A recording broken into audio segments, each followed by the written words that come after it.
ಸ್ನೇಹಿತರಿಗೆ ತರಗತಿಗೆ ಸ್ವಾಗತ. ತರಗತಿ ಪ್ರಾರಂಭ ಮಾಡೋಕ್ಕಿಂತ ಮುಂಚಿತವಾಗಿ ನಮ್ಮ ಯೂಟ್ಯೂಬ್ ಚಾನಲಿಗೆ ಸಬ್ಸ್ಕ್ರೈಬ್ ಆಗಿ ಪ್ರತಿನಿತ್ಯ ತರಗತಿಗಳನ್ನು ವೀಕ್ಷಿಸಿ ಅನ್ನುತ್ತಾ ಇವತ್ತಿನ ತರಗತಿ ಫ್ರಾನ್ಸಿನ ಮಹಾಕ್ರಾಂತಿಯ ಬಗ್ಗೆ ಈ ಒಂದು ತರಗತಿಯೊಳಗೆ ನೋಡ್ತಾವೆ. ಈ ಹಿಂದೆ ಅಮೇರಿಕ ಸ್ವಾತಂತ್ರ್ಯ ಸಂಗ್ರಾಮದ ಬಗ್ಗೆ ಚರ್ಚೆ ಮಾಡ್ತಾ ಹೋಗಿದ್ವಿ. ಅದರ ಮುಂದುವರೆದ ಭಾಗ ಫ್ರಾನ್ಸಿನ ಮಹಾಕ್ರಾಂತಿಯ ಬಗ್ಗೆ ಈ ಒಂದು ತರಗತಿಯೊಳಗೆ ನೋಡ್ತಾವೆ. ಈ ಒಂದು ತರಗತಿಯೊಳಗೆ ಸಾಮಾಜಿಕ ಕಾರಣಗಳು, ರಾಜಕೀಯ ಕಾರಣಗಳು, ಆರ್ಥಿಕ ಕಾರಣಗಳು, ಫ್ರೆಂಚ್ ಚಿಂತಕರ ಪ್ರಭಾವ, ಅಮೇರಿಕ ಸ್ವಾತಂತ್ರ್ಯ ಸಂಗ್ರಾಮದ ಪ್ರಭಾವ ಜೊತೆಗೆ ಈ ಫ್ರಾನ್ಸಿನ ಮಹಾಕ್ರಾಂತಿಯ ಒಂದು ಪರಿಣಾಮಗಳನ್ನು ಈ ಒಂದು ತರಗತಿಯೊಳಗೆ ಒಂದು ಚರ್ಚೆಯನ್ನು ಮಾಡ್ತಾ ಹೋಗ್ತೀವಿ. ಬನ್ನಿ ಪಾಠವನ್ನು ಶುರು ಮಾಡ್ತಾ ಹೋಗೋಣ. ಫ್ರಾನ್ಸಿನ ಮಹಾಕ್ರಾಂತಿಯ ಬಗ್ಗೆ ನೋಡ್ತಾ ಹೋಗೋಣ.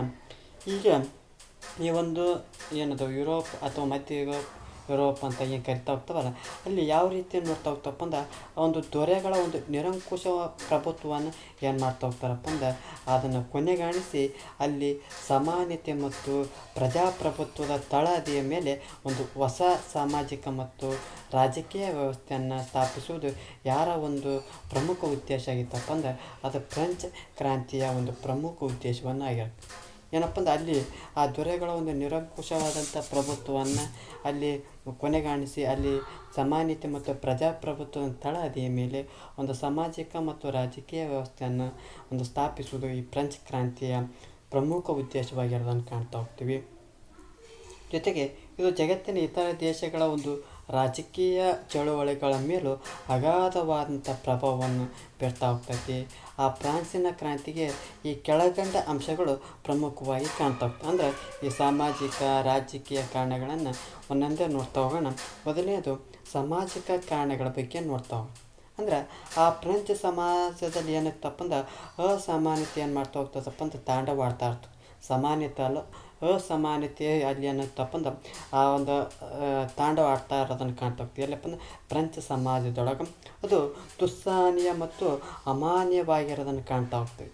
ಈ ಒಂದು ಅಸಮಾನತೆಯ ನೋವು ಆ ಜನತೆಯ ಹೃದಯದಲ್ಲಿ ರೋಷವಾಗಿ ಏನಾಗ್ತದಪ್ಪ ಅಂದ್ರೆ ಕ್ರಾಂತಿಗೆ ಒಂದು ದಾರಿ ಮಾಡ್ತಾ ಹೋಗ್ತದೆ. ಏನಪ್ಪ ಈ ಒಂದು ಅಸಮಾನತೆ ಏನು ಮಾಡ್ತಾ ಹೋಗ್ತದಪ್ಪ ಅಂದ್ರೆ ಈ ಒಂದು ಅಸಮಾನತೆ ಜನತೆಯ ಆ ಹೃದಯದೊಳಗೆ ರೋಷವಾಗಿ ಏನಾಗ್ತಾ ಹೋಗ್ತೈತಿ, ಈ ಒಂದು ಕ್ರಾಂತಿಗೆ ದಾರಿ ಆಗ್ತಾ ಹೋಗ್ತೈತಿ.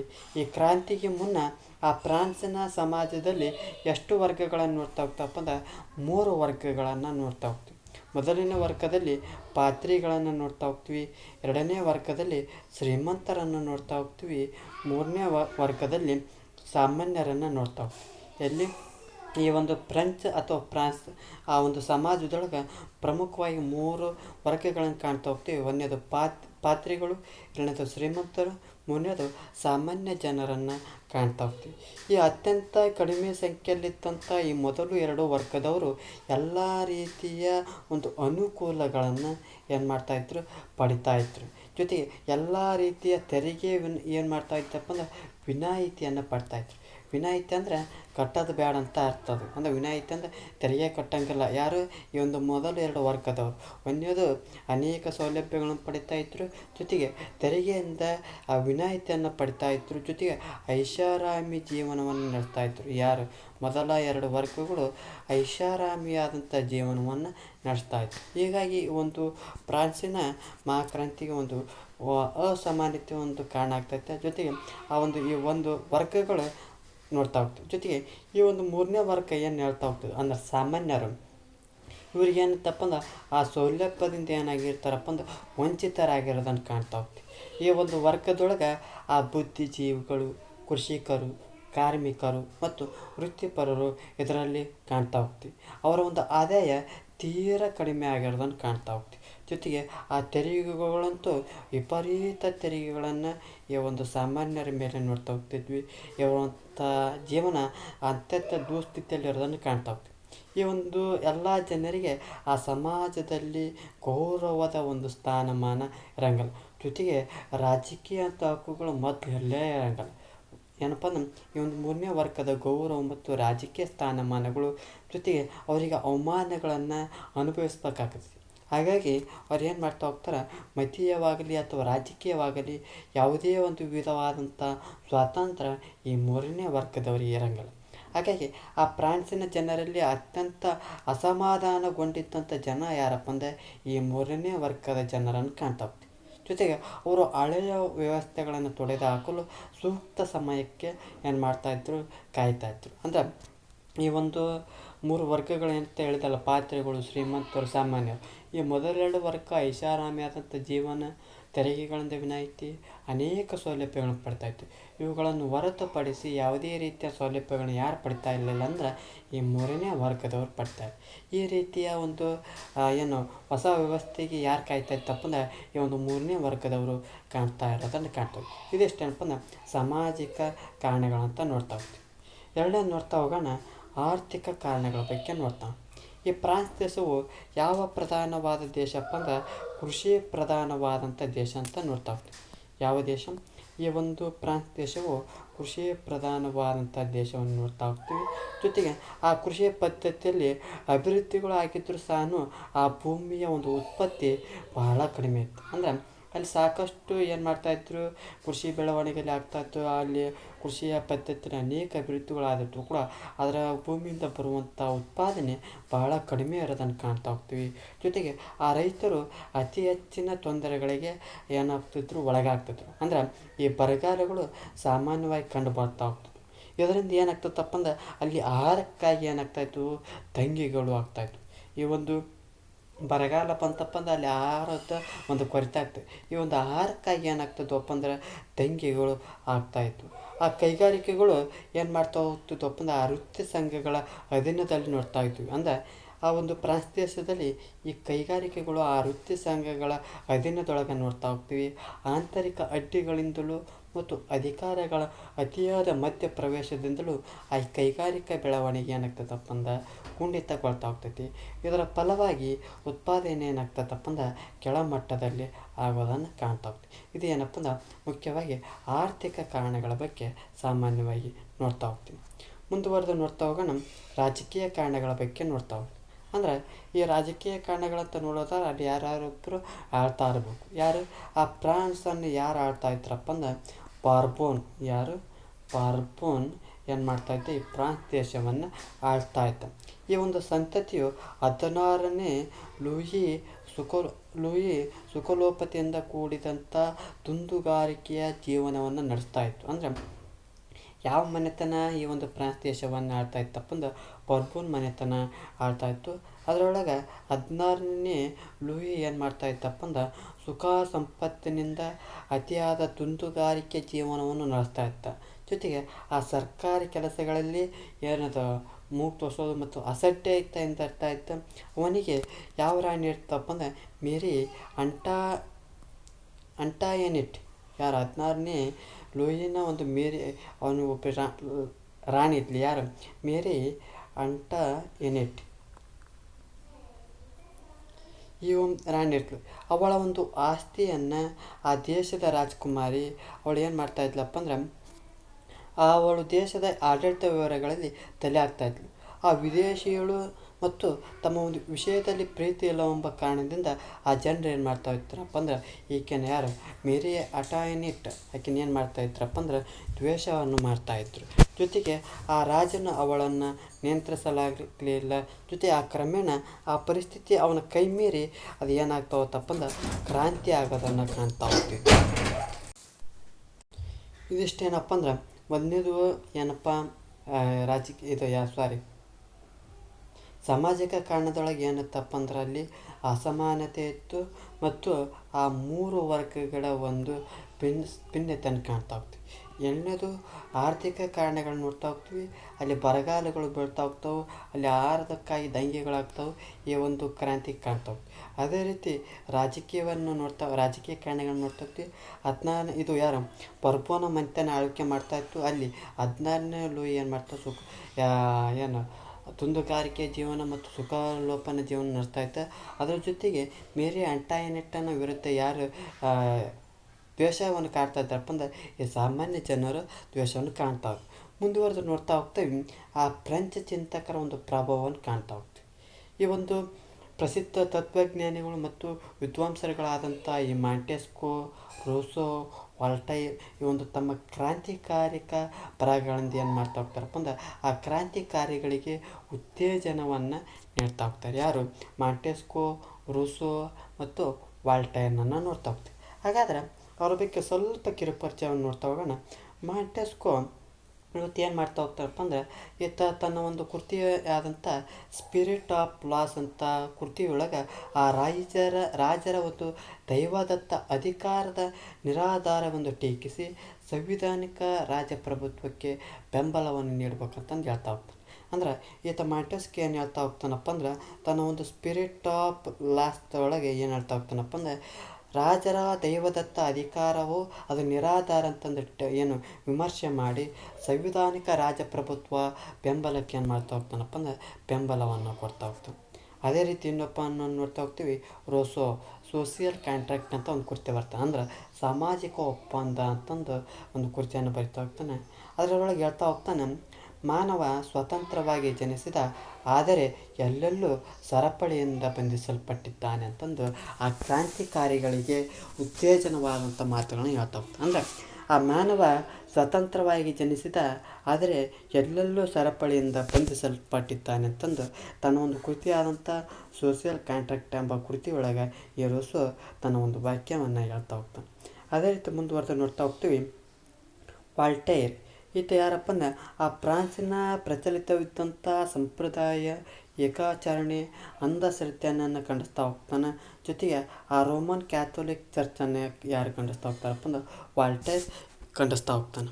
ಮುಂದೇದು ಮಾಂಟೆಸ್ಕೋ ಸ್ಪಿರಿಟ್ ಆಫ್ ಲಾಸ್ದಾಗ ಒಂದು ಕೃತಿಯೊಳಗೆ ಹೇಳ್ತಾ ಹೋಗ್ತಾರೆ, ರಾಜರ ದೈವದತ್ತ ಅಧಿಕಾರನ ನಿರಾಧಾರ ಅಂತ ಹೇಳ್ತಾ ಹೋಗ್ತಾನೆ. ರೂಸೋ ಸೋಷಿಯಲ್ ಕಾಂಟ್ರಾಕ್ಟ್ ಅಥವಾ ಸಾಮಾಜಿಕ ಒಪ್ಪಂದದ ಮೂಲಕ ಅವನು ಹೇಳ್ತಾನೆ, ಮಾನವ ಸ್ವತಂತ್ರವಾಗಿ ಜನಿಸಿದ, ಆದರೆ ಎಲ್ಲೆಲ್ಲೂ ಸರಪಳಿಯಿಂದ ಬಂಧಿಸಲ್ಪಟ್ಟನಂತ ಹೇಳ್ತಾ ಹೋಗ್ತಾರೆ. ವಾಲ್ಟರ್ ಆ ಕ್ಯಾಥೋಲಿಕ್ ಚರ್ಚನ್ನ ಖಂಡಿಸ್ತಾ ಹೋಗ್ತಾನೆ. ಜೊತೆಗೆ ಅಂಧಶ್ರದ್ಧೆ ಏಕಾಚರಣೆ ಸಂಪ್ರದಾಯಗಳನ್ನು ಏನು ಮಾಡ್ತಾ ಹೋಗ್ತಾನಪ್ಪ ಅಂದ್ರೆ ಖಂಡಿಸ್ತಾ ಹೋಗ್ತಾನೆ. ಇವರು ಫ್ರೆಂಚ್ ಚಿಂತಕರ ಒಂದು ಪ್ರಭಾವವನ್ನು ಈ ಒಂದು ಫ್ರಾನ್ಸಿನ ಮಹಾಕ್ರಾಂತಿಗೆ ಒಂದು ದಾರಿ ಆಗೋದನ್ನು ಕಾಣ್ತಾ ಹೋಗ್ತೀವಿ. ಮುಂದೆ ಅಮೇರಿಕ ಸ್ವಾತಂತ್ರ್ಯ ಸಂಗ್ರಾಮದ ಒಂದು ಪ್ರಭಾವವು ಈ ಒಂದು ಫ್ರಾನ್ಸಿನ ಮಹಾಕ್ರಾಂತಿಗೆ ಒಂದು ಆದರ್ಶ ಅಂತ ಹೇಳ್ತಾ ಹೋಗ್ತೀವಿ. ಯಾಕಪ್ಪ ಅಂದ್ರೆ ಈ ಅಮೇರಿಕ ಸ್ವಾತಂತ್ರ್ಯ ಸಂಗ್ರಾಮ ಕೂಡ ಆ ಫ್ರೆಂಚರ ಮೇಲೆ ಅಗಾಧವಾದಂಥ ಪ್ರಭಾವವನ್ನು ಬೀರ್ತಾ ಹೋಗ್ತೈತಿ. ಯಾಕಪ್ಪ ಅಂದ್ರೆ ಅಮೇರಿಕದಲ್ಲಿ ಆ ಇಂಗ್ಲೀಷರ ವಿರುದ್ಧ ಹೋರಾಡಿದಂಥ ಅನೇಕ ಈ ಫ್ರೆಂಚ್ ಸೈನಿಕರು ತಮ್ಮ ತಾಯ್ನಾಡಿಗೆ ಏನಾಗ್ತಾರಪ್ಪ ಅಂದ್ರೆ ಹಿಂತಿರುಗ್ತಾ ಹೋಗ್ತಾರೆ. ಅವರು ಆ ಕ್ರಾಂತಿಕಾರಿಗಳಿಗೆ ಅವಶ್ಯಕವಾದಂಥ ಬಲ ಮತ್ತು ಉತ್ಸಾಹಗಳನ್ನು ಒದಗಿಸಿ ಆ ಕ್ರಾಂತಿಯಲ್ಲಿ ಮಹತ್ತರವಾದಂಥ ಪಾತ್ರವನ್ನು ವಹಿಸ್ತಾ ಹೋಗ್ತಾರೆ. ಈ ಒಂದು ಅಮೇರಿಕ ಸ್ವಾತಂತ್ರ್ಯ ಸಂಗ್ರಾಮದಲ್ಲಿ ಯಾಕಪ್ಪ ಅಂದ್ರೆ ಈ ಒಂದು ಅಮೇರಿಕ ಸ್ವಾತಂತ್ರ್ಯ ಸಂಗ್ರಾಮ ಮೊದಲನೇದಿಗೆ ಆ ಲೆಕ್ಸಿಂಗ್ಟನ್ದೊಳಗೆ ಏನಾದ ಯುದ್ಧದೊಳಗೆ ಹಿನ್ನಡೆ ಆಗ್ತತ್ತಲ್ಲ, ಅವಾಗ ಏನು ಮಾಡ್ತಾ ಹೋಗ್ತಾರೆ, ಜಾರ್ಜ್ ವಾಷಿಂಗ್ಟನ್ ಈ ಒಂದು ಫ್ರೆಂಚರ ಸೇನೆಯನ್ನು ಬಳಸಿಕೊಂಡು ಏನು ಮಾಡ್ತಾ ಹೋಗ್ತಾನಪ್ಪ ಅಂದ್ರೆ ಆ ಒಂದು ಬ್ರಿಟಿಷರನ್ನು ಸೋಲಿಸ್ತಾ ಹೋಗ್ತಾನೆ. ಈ ಒಂದು ಬ್ರಿಟಿಷರು ಏನು ಮಾಡ್ತಾ ಹೋಗ್ತಾರೆ, ಆ ಒಂದು ಅನೇಕ ಯುದ್ಧದೊಳಗೆ ಅವರಿಗೆ ಏನಾಗ್ತಾ ಹೋಗ್ತಿತ್ತು, ಈ ಒಂದು ಅಮೇರಿಕ ಸ್ವಾತಂತ್ರ್ಯದ ಒಂದು ಸಂಗ್ರಾಮದ ಪ್ರಭಾವ ಈ ಫ್ರೆಂಚ್ ಸೈನಿಕರಿಗೆ ಮುಟ್ತಾ ಹೋಗ್ತದೆ. ಈ ಫ್ರೆಂಚ್ ಸೈನಿಕರು ಏನು ಮಾಡ್ತಾ ಹೋಗ್ತಾರೆ, ಎಲ್ಲಿ ಬರ್ತಾ ಹೋಗ್ತಾರೆ, ತಾಯ್ನಾಡಿಗೆ ಬಂದು ಆ ಒಂದು ಕ್ರಾಂತಿಕಾರಿಗಳಿಗೆ ಅವಶ್ಯಕವಾದಂಥ ಬಲ ಮತ್ತು ಉತ್ಸಾಹಗಳನ್ನು ಒದಗಿಸಿ ಆ ಕ್ರಾಂತಿಯಲ್ಲಿ ಮಹತ್ತರವಾದಂಥ ಪಾತ್ರವನ್ನು ಇವರು ತುಂಬ್ತಾ ಹೋಗ್ತಾರೆ. ಜೊತೆಗೆ ಈ ಎಲ್ಲ ಘಟನೆಗಳಿಂದಾಗಿ ಆ ಫ್ರೆಂಚ್ ರಾಜನು ಏನು ಮಾಡ್ತಾ ಹೋಗ್ತಾನಪ್ಪ ಅಂದ್ರೆ 175 ವರ್ಷಗಳಿಂದ ಕರೆಯದಿದ್ದಂಥ ಏನು ಸ್ಟೇಟ್ಸ್ ಜನರಲನ್ನು ಎಂಬ ಫ್ರಾನ್ಸಿನ ಶಾಸಕಾಂಗ ಸಭೆಯನ್ನು ಕರಿತಾ ಹೋಗ್ತಾನೆ. ಯಾವುದು ಕರಿತಾ ಹೋಗ್ತಾನೆ, ಸ್ಟೇಟ್ಸ್ ಜನರಲ್ ಎಂಬ ಫ್ರಾನ್ಸಿನ ಶಾಸಕಾಂಗ ಸಭೆಯನ್ನು ಕರಿತಾ ಹೋಗ್ತಾನೆ. ಎಷ್ಟು 175 ವರ್ಷದಿಂದ ಕರೆದೇ ಇರುವಂಥ ಸಭೆಯನ್ನು 175 ವರ್ಷಗಳಾದ ನಂತರ ಸ್ಟೇಟ್ಸ್ ಜನರಲ್ ಎಂಬ ಫ್ರಾನ್ಸಿನ ಶಾಸಕಾಂಗ ಸಭೆಯನ್ನು ಕರಿತಾ ಹೋಗ್ತಾರೆ. ಜೊತೆಗೆ ಆ ಮೂರನೆಯ ವರ್ಗದ ಸದಸ್ಯರು ತಾವೇ ಒಂದು ರಾಷ್ಟ್ರೀಯ ಸಭೆಯೆಂದು ಘೋಷಣೆ ಮಾಡ್ಕೊಳ್ತಾರೆ. ಯಾರು? ಸಾಮಾನ್ಯರು. ಈ ಮೂರನೇ ವರ್ಗದ ಸದಸ್ಯರು ಏನು ಮಾಡ್ತಾ ಹೋಗ್ತಾರೆ, ಇದು ತಾವೇ ರಾಷ್ಟ್ರೀಯ ಸಭೆಯೆಂದು ಘೋಷಣೆ ಮಾಡಿಕೊಂಡು ಉಳಿದೆರಡು ವರ್ಗಗಳ ಒಂದು ಸದಸ್ಯರನ್ನು ತಮ್ಮೊಡನೆ ಸೇರುವಂತೆ ಆಹ್ವಾನ ಮಾಡ್ತಾ ಹೋಗ್ತಾರೆ. ಯಾರು? ಈ ಮೂರನೇ ವರ್ಗದ ಸದಸ್ಯರು. ಜೊತೆಗೆ 1789ರಲ್ಲಿ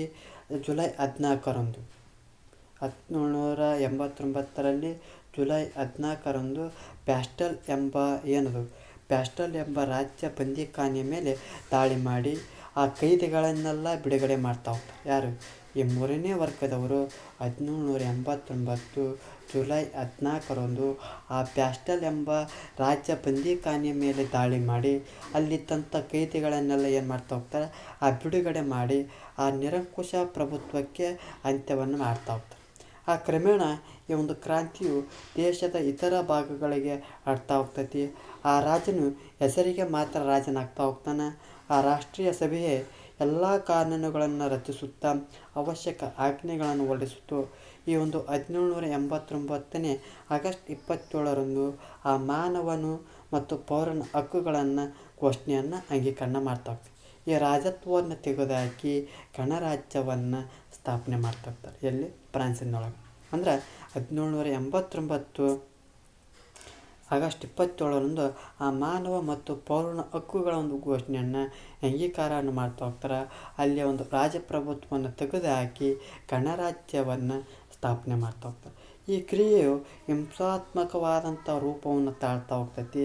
ತೀವ್ರವಾದಂಥ ಸುಧಾರಣೆಯನ್ನು ಬಯಸುವಂಥ ಈ ಜಾಕೋಬಿಯನ್ನರು ಯಾರು? ಈ ಜಾಕೋಬಿಯನ್ನರು ಎಂಬ ಒಂದು ಗುಂಪು ಅಧಿಕಾರಕ್ಕೆ ಬರ್ತಾ ಹೋಗ್ತೈತಿ. ಇದರ ನಾಯಕ ಯಾರಪ್ಪ ಅಂದ್ರೆ ರೂಬಿಸ್ಪಿಯರ್. ಇದರ ನಾಯಕ ಯಾರು?